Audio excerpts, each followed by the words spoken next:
ఓం నమో నారాయణాయ. వారాహి అమ్మకు నమస్కారం చేసుకుంటూ అమ్మవారి దయ ఆమె చల్లని చూపులు మనందరిపై ఉండాలి అని చెప్పి మనస్ఫూర్తిగా కోరుకుంటూ ఈరోజుటి వీడియో స్టార్ట్ చేస్తున్నాను ఫ్రెండ్స్. ఇక ఈరోజు వీడియోలో మనం చూడబోయేది ఏంటి అంటే అమ్మవారి వాగ్దానం. అమ్మవారి వాగ్దానంగా వారాహి అమ్మ మనతో ఏం చెప్తుంది అంటే, బిడ్డ చీకొట్టిన వాళ్ళే నీ కాళ్ళ దగ్గరకు వచ్చేలా ఈ వారాహి అమ్మ చేస్తుందమ్మా. వాళ్లకు తగిన ప్రాయశ్చిత్తం జరిగేలా ఈ వారాహి అమ్మ చేస్తుంది అని చెప్పి ఈరోజు నీకు నా వాగ్దానంగా మాట ఇస్తున్నానమ్మా. పై నువ్వు ఆనందంగా ఉండు, నీ పని జరిగిపోయినట్టే, ఇక వాళ్ళ పని నేను పట్టినట్టే. కాబట్టి ఏమాత్రం కూడా దిగులుగా ఉండకుండా సంతోషంగా ఉండు. నీ తల్లి నీ జోలికొచ్చిన వారిని ఎవ్వరిని కూడా అంత సామాన్యంగా వదిలిపెట్టను బిడ్డ. కాబట్టి ఈ అమ్మ వాగ్దానం వినే ముందుగా మన ఛానల్ని కనుక ఎవరైనా సరే చూస్తూ ఉన్నట్లయితే ప్లీజ్ సబ్స్క్రైబ్ చేసుకోండి ఫ్రెండ్స్. వీడియో నచ్చితే కనుక లైక్ చేయండి, షేర్ చేయండి, కామెంట్ చేయండి, కొంచెం సపోర్ట్ చేయండి. ఇక వీడియోలోకి వెళ్ళబోయే ముందుగా ఒక్కసారి మనకు బాగా తెలిసినటువంటి గురువుగారండి శ్రీ వారాహి అమ్మవారి ఆశీస్సులతో జ్యోతిష్యం చెప్తున్నారు గురూజీ సుబ్రహ్మణ్యం రాజు గారు, నెంబర్ 1 వశీకరణ స్పెషలిస్ట్. Contact number 7075662225.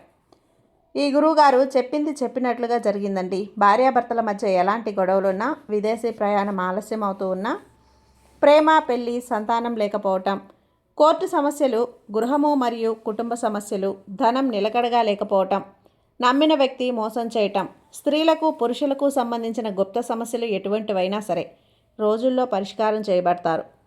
మీరు ఎంతోమంది దగ్గర జ్యోతిష్యం చెప్పించుకొని పరిష్కారాలు చేయించుకొని నిరాశ చెంది ఉన్నట్లయితే ఒక్కసారి ఆదికొండ దేవతలైన కోయరాజు గారికి ఒక్కసారి కాల్ చేయండి. కోయ గురూజీ గారు, కొండదేవత పూజారి సుబ్రహ్మణ్యం రాజు గారు. Contact number 7075662225. మా జీవితంలో కూడా ఎన్నో మార్పులు జరిగాయండి, కాబట్టే నమ్మకంగా చెప్తున్నాను. జై వారాహి అమ్మ. ఇక వీడియోలోకి వచ్చేస్తే, బిడ్డ చాలామందికి కూడా ఎవరైతే కష్టాల్లో, బాధల్లో, అయోమయమైనటువంటి స్థితిలో ఆలోచిస్తూ మనసు అలాగే మైండ్ అనేది ఏమీ బాగోలేక, దుర్గమ్మ ఏదైనా మంచి సందేశం ఇస్తే బాగుండు, ఇప్పుడు నేనున్నటువంటి ఈ సిచ్యువేషన్కి తగిన విధంగా ఏదైనా ఒక మంచి సందేశం ఇలా ఏదో ఒక విధంగా వినిపిస్తే బాగుండు అని చెప్పి చాలామంది ఎదురు చూస్తూ ఉన్నవారికి వారాహి అమ్మ ఏదో ఒక విధమైనటువంటి కష్టాలతోనో, బాధలతోనో నాకంటూ ఆనందం అనేది రాకుండా, అసలు ఒకవేళ ఆనందం వచ్చినా కూడా చుట్టం చూపులా వచ్చి వెళ్ళిపోతున్నాయమ్మా. నా జీవితం ఇలా ఉంటుంది, అసలు ఏంటి తల్లి నా కష్టాలు, ఈ ఓటములేంటి, ఇవన్నీ కూడా నాకే ఏంటి, ఎందుకు నాతోనే ఉంటున్నాయి ఎప్పుడూ కూడా, నా రాతలు ఇలా రాసావా తల్లి, ఇక నా జీవితం ఇంతేనా, అసలు మారదా, ఎందుకమ్మా నాకు ఈ కష్టాలు, అసలు నేను కూడా ఏం చేయలేకపోతున్నాను, ఈ కష్టాలనే నేను అలవాటు పడిపోతున్నానేమో, నా మనసు అనిపించేలా నువ్వు ఇలా చేయటం ధర్మమేనా చెప్పు తల్లి, నిజంగా నాలో కొత్త ఆశలు రేపటానికి ఏదైనా శుభవార్తను వినిపిస్తావేమో అని ప్రతిరోజు కూడా ఎదురు చూస్తున్నాను. కానీ ఈ రోజంటూ అసలు వస్తుందా, అసలు శుభవార్త నిజంగా ఏదైనా ఒక శుభవార్త వినగలుగుతానా, ఆ నమ్మకం నాకు పూర్తిగా పోయిందమ్మా. ఇక మీరు నా జీవితంలో ఎందుకు ఇలా అద్భుతాలను చూపించకుండా ఉంటున్నారు, ఎందుకు నా జీవితాన్ని దీనాతి దీనంగా మార్చేస్తున్నారు తల్లి. చూడు బిడ్డ, ఇప్పుడు ఈ మాటలు వింటే నీ మనసంతా పూర్తిగా ఏదైతే నిరాశతో నిండిపోయినటువంటి నీ మనసు మరలా తిరిగి సంతోషంగా ఉంటుంది. అలా బాధపడుతున్నావు కదా, ప్రతి మనిషి కూడా అంటే కలలు ఉంటాయమ్మా, అన్నీ తీరాలని చెప్పి ప్రతి ఒక్కరూ కూడా కోరుకుంటూనే ఉంటారు. అయితే కోరికలు లేని వాళ్ళంటూ ఎవరూ ఉండరు. కానీ వారిలో కేవలం కొంతమందికి మాత్రమే కోరికలు అనేవి నెరవేరుతూ ఉంటాయి, అదృష్టం దక్కుతూ ఉంటుంది. మిగతా కొంతమంది కష్టపడుతూ ఉంటారు. కానీ ఆ దక్కినటువంటి కొంతమంది అదృష్టవంతులు కూడా ప్రతిరోజు ప్రతి క్షణం కూడా సమయాన్ని వృధా చేయకుండా కష్టపడిన వాళ్ళే. కానీ ఎవరూ కూడా ఊరికే కూర్చున్న వాళ్ళు కాదు. వాళ్ళ జీవితం అనేది చాలా సంతోషంగా ఈరోజు ఉంటుంది అంటే నువ్వు కూడా వాళ్ళలా కష్టపడు.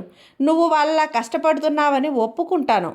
మంచి సమయం వచ్చేసింది. నువ్వు ప్రతిరోజు కూడా నా దగ్గరకు వచ్చి ఇలానే అంటూ ఉన్నావు కదా, అమ్మా కష్టాలు ఇక నా వల్ల కాదు, ఇక నా కన్నీరు మొత్తం ఆవిరైపోయింది, అసలు నా కష్టాలు కానీ నా సమస్యలు కానీ ఏవీ తీరలేదు, నా మనసంతా కూడా చాలా చిందర వందరగా ఉంది, అసలు ప్రశాంతత అనేది లేక, కంటికి నిద్ర అనేది లేక, అసలు నిద్రపోయే ఎన్ని రోజులైంది తల్లి, నవ్వుదామనుకున్నా సరే నా వల్ల అస్సలు కావటం లేదు, పైకి అందరి ముందు నవ్వుతూ బ్రతుకుతున్నాను, అంతేకాని ఆ నవ్వనేది కేవలం నా ముఖంలో అంతమైపోయింది. అసలు పెదవుల్ని దాటి బయటకు రావటం లేదు. ఆలోచించు తల్లి వారాహి అమ్మ, నువ్వు చూస్తూనే ఉన్నావు కదా నేను ఏ స్థితిలో ఉన్నానో. నాకన్నా కూడా నీకే బాగా తెలుసు. ప్రతిరోజు కూడా ఈ విధంగా నువ్వు నాడు అడుగుతున్నావు కదా బిడ్డ.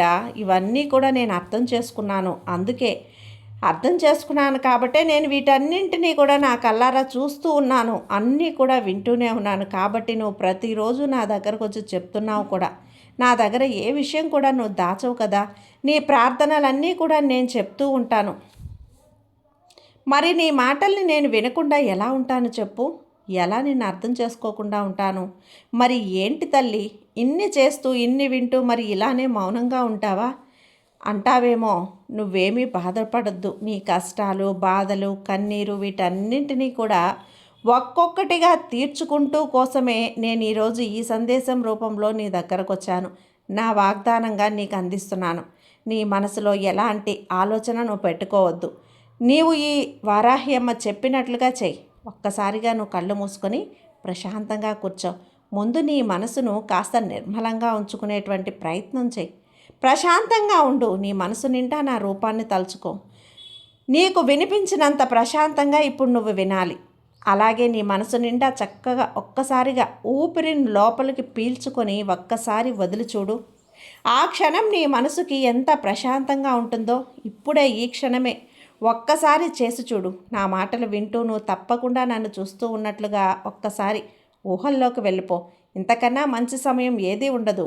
వెంటనే నువ్వు నీ జీవితం ఎంత అద్భుతంగా మారుతుందో తప్పకుండా నీకు కళ్ళల్లోనైనా సరే నేను చూపించబోతున్నాను.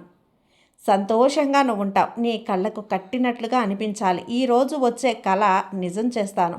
చూడు, నీకు ఎంత ఆనందంగా మనసు ఎంత ప్రశాంతంగా ఉంటుందో నువ్వే తప్పకుండా రేపు చూస్తావు. అలా నువ్వు ప్రశాంతంగా ఉండేటువంటి సమయంలోనే నీ మనసంతా కూడా మంచి మంచి ఆలోచనలు చేస్తుంది. నువ్వు ఒక్కొక్కసారి కళ్ళు మూసుకొని నా మాటల్ని కూడా నీ మనసులో చాలా చక్కగా మొక్కల్లా జాగ్రత్తగా నాటుకో. అమ్మ భూమిలో విత్తనం వేసి మొక్కను ఎలా అయితే నాటుతుందో అలాగే నా మాటల్ని కూడా నువ్వు ఒక విత్తనంలా నువ్వు తీసుకొని నీ మనసులో నాటుకో. ఇక ఇంతటితో భయం పెట్టుకోకు. ఇక ఈ రోజు నుంచి నువ్వు మొదలుపెట్టు. ప్రతిరోజు కూడా ఈ నా మాటలు అనేటువంటి మొక్కలకు ప్రతిరోజు కూడా క్రమం తప్పకుండా సంతోషం అనేటువంటి నీటిని వేస్తూ ఉండు. ఆ తర్వాత ఆ క్షణం నువ్వు తప్పకుండా మంచిగా సంతోషం అనేటువంటి నీటిని పోసినటువంటి మరో క్షణం నువ్వు చిన్నవిగా వృద్ధి చెందుతూనే ఉంటాయి. మరి నీ మనసంతా ఏదో ఒక రకమైనటువంటి రోజుగా విరిసినటువంటి ఒక తోటల సుగంధమైనటువంటి పరిమళాలతో చాలా సంతోషంగా ఆనందంగా స్వచ్ఛంగా ఉంటుంది. నిజం బిడ్డ, నువ్వు చెప్తున్నది అలాగే నువ్వు చూస్తున్నది నువ్వు వింటున్నది చాలా నిజం.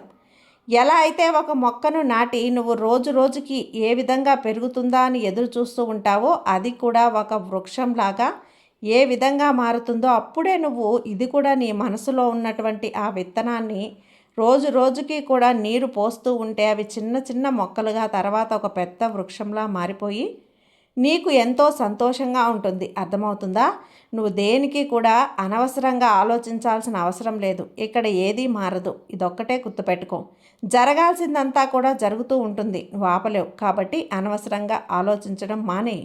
ఈ రోజుల్లో మొదలుపెట్టు. ఆలోచనలు అన్నీ కూడా నీ నుండి దూరమై విసిరిపారేయి. అప్పుడు నీ జీవితం అనేది ఎంత తేలిక పడుతుందో నువ్వే చూస్తావు. నిజమే కదా? ఆలోచించు బిడ్డ. అనవసరమైన వాటి గురించి ఆలోచనలు ఆపేసి నీకేదైతే అవసరమో ఏదైతే చేస్తే నీ జీవితం మారుతుందో అలాగే నువ్వు ఏం చేస్తే నువ్వు నీ కుటుంబం సంతోషంగా ఉంటుందో వాటి గురించి మాత్రమే ఆలోచించు.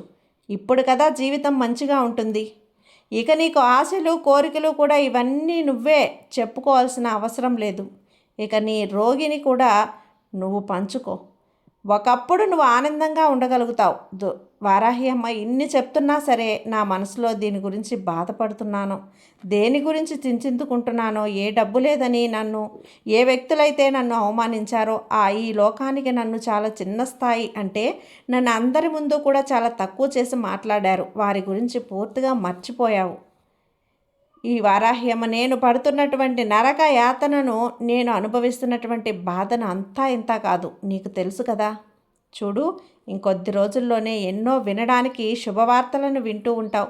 అది నువ్వు విన్నటువంటి శబ్దవార్తల్లో మొట్టమొదటిది శుభవార్త. ఎవరైతే నిన్ను చీకొట్టారో ఆ వ్యక్తులే మరలా నీ కాళ్ళ దగ్గరకు వస్తారు. ఆ వ్యక్తులే నువ్వు ఉన్నత స్థితిని చూసి తప్పైపోయింది అని చెప్పి నలుగురి ముందు నిన్ను అవమానపరిచారో ఆ నలుగురు ముందే నిన్ను కాళ్ళు పట్టుకొని క్షమాపణ అడుగుతారు. వారికి తగినటువంటి ఉన్నతమైనటువంటి గౌరవం ఇచ్చి నీకు తప్పకుండా తప్పైపోయింది అని చెప్పి వారి ద్వారా నీకు అర్థమయ్యేలా చేస్తారు. ఇక నేను ఎప్పుడైనా కానీ నీ మాటను కానీ నీ ప్రేమను కానీ స్వీకరించకూడదని నాన్న బంధంతో కూడా మంచి మార్పు అనేది నువ్వు చూస్తావు.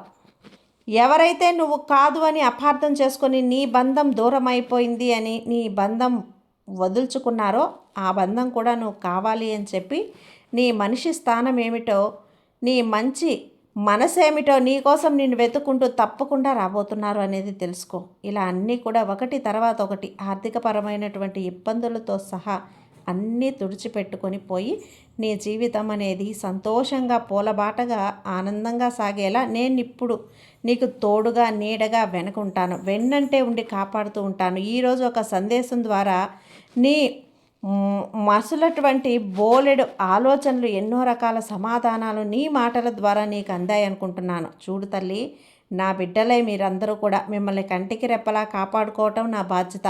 నాకు తెలిసి నీ జీవితంలో నీకేం కావాలో ఏమి ఇవ్వకూడదో అది ఎప్పుడు ఇవ్వాలి, ఎన్ని ఇవ్వాలి అనేది నాకు తెలుసు. నా మాటలు అస్సలు పాల్గో కాబట్టి ఏం జరగాలో నీ తలరాతలో రాసి పెట్టున్నా లేకపోయినా నీకు ఇవ్వాలి అవ్వాలి అన్న సమయం నీకు నేను అనుకూలంగా మారిన క్షణం నీకు నేను అన్నీ కూడా ఆ సమయానికి కాలానికి కట్టుబడి నీతో ఏదైతే కానీ చేపించేటువంటి సమృద్ధిని ఈ వారాహ్యమ్మ సంతోషంగా నీ జీవితాన్ని కొనసాగిస్తానని నీకు మాట ఇస్తున్నానమ్మా. నీ జీవితం ఏదైనా సరే సంతోషంగా ఉండాలి. ఈ తల్లి ఆశీర్వాదం అనుగ్రహం నీకు ఉండాలి. సర్వే జన సుఖినో భవంతు. జై వారాహి అమ్మ.